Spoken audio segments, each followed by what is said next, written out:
She was lying at their feet, but slightly had the sense not to see her. "Tut, tut, tut," he said. "Where does she lie?" "In yonder glade." "I will put a glass thing in her mouth," said Slightly, and he made believe to do it, while Peter waited.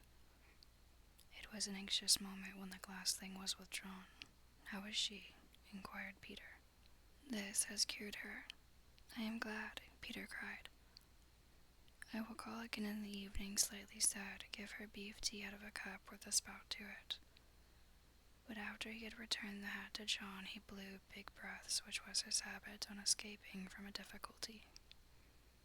In the meantime, the wood had been alive with the sound of axes.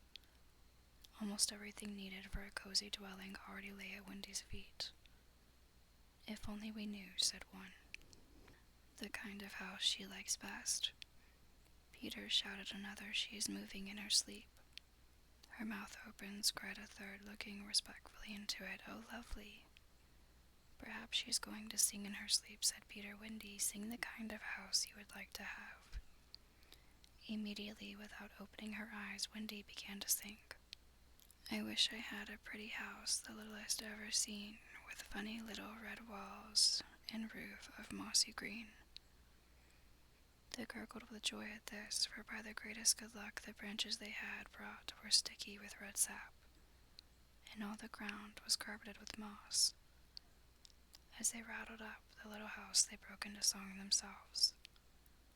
"We've built the little walls and roof and made a lovely door. So tell us, Mother Wendy, what are you wanting more?" To this she answered greedily, "Oh, really, next I think I'll have gay windows all about, with roses peeping in, you know, and babies peeping out." With the blow of their fists they made windows, and large yellow leaves were the blinds. "But roses?" "Roses," cried Peter sternly. "Quickly they made believe to grow the loveliest roses up the walls." "Babies?" To prevent Peter ordering babies, they hurried into song again. "We've made the roses peeping out, the babes are at the door. We cannot make ourselves, you know, 'cause we've been made before." Peter, seeing this to be a good idea, at once pretended that it was his own.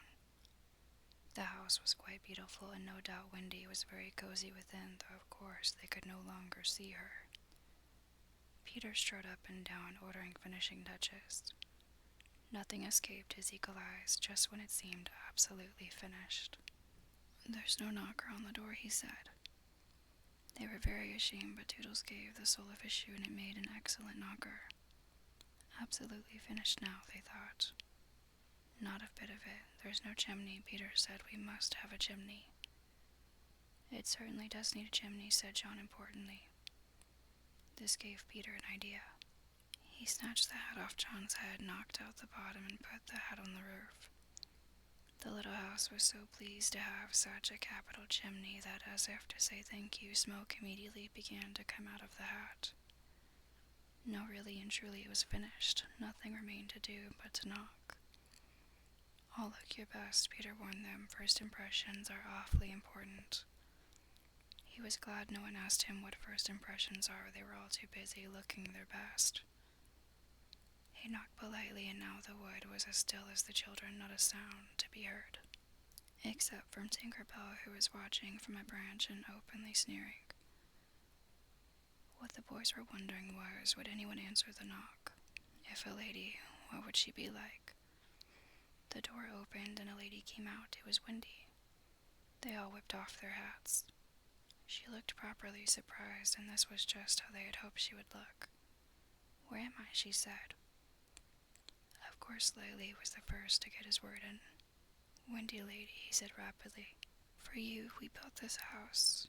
Oh, say your please," cried Nibs. "Lovely, darling house," Wendy said, and they were the very words they had hoped she would say. "And we are your children," cried the twins. Then all went on their knees and holding out their arms cried, "Oh, Wendy, lady, be our mother." "Ought I?" Wendy said, all shining. "Of course, it's frightfully fascinating, but you see I am only a little girl.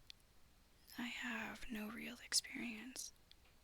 That doesn't matter, said Peter, as if he were the only person present who knew all about it, though he was really the one who knew least. What we need is just a nice, motherly person. Oh dear, Wendy said, you see, I feel that is exactly what I am. It is, they all cried. We saw it at once. Very well, she said, I will do my best. Come inside at once, you naughty children, I am sure your feet are damp. And before I put you to bed, I have just time to finish the story of Cinderella. In they went.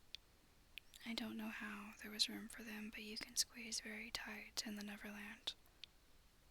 And that was the first of the many joyous evenings they had with Wendy. By and by, she tucked them up in the great bed in the home under the trees, but she herself slept that night in the little house, and Peter kept watch outside with drawn sword, for the pirates could be heard carousing far away, and the wolves were on the prowl. The little house looked so cozy and safe in the darkness, with a bright light showing through its blinds, and the chimney smoking beautifully, and Peter standing on guard. After a time he fell asleep, and some unsteady fairies had to climb over him on their way home. Any of the other boys obstructing the fairy path at night would have mischief, but they just tweaked on Peter's nose and passed on.